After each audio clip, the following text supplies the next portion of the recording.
తెలుగుదేశం, జనసేన, బీజేపీకి ఓటేసి నన్ను ఎమ్మెల్యేని గెలిపించినందుకు ఒక ధన్యవాదాలు.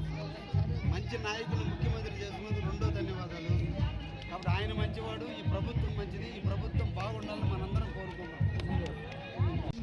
పెన్షన్లు పెంచాడు. రేపు దీపావళి నుంచి మళ్ళీ మీకు సిలిండర్లు చెప్పిన మాట ప్రకారం దీపావళి, ఆ తర్వాత మళ్ళీ మహిళలందరికీ ఉచిత బస్సు పల్లెలు జరగబోతున్నాడు. మంచివాడిని ఎన్నుకున్నందుకు మీకు అందరికీ ధన్యవాదాలు తెలియజేస్తున్నాను. అందరూ ఎమ్మెల్యేకి గెలిపించారు. అదే చూస్తున్నాయా మంచివాడు, ఇది మంచి ప్రభుత్వం చెప్పేందుకు నేను ముందుకు వచ్చాను. గుంటలో నీళ్లు మీ రోడ్డు మీదకి మీ ఇళ్ళ ముందుకు కాలువ పంట కాలువ బాలాజీ పెట్టమను, సౌండ్ తక్కువ పెట్టమను. అది కూడా వేపిస్తాం. ఆ రోజు వచ్చాను, నాకు గుంట దాకా తీసుకుపోయాను. నాకు గుర్తు ఒక్కసారి చూస్తే నాకు అన్ని కాబట్టి నేను చేసుకుంటాను. ప్రతి ఒక్కరూ కాలం మీద తప్పటాలు వేసుకుని నడుస్తున్నారు.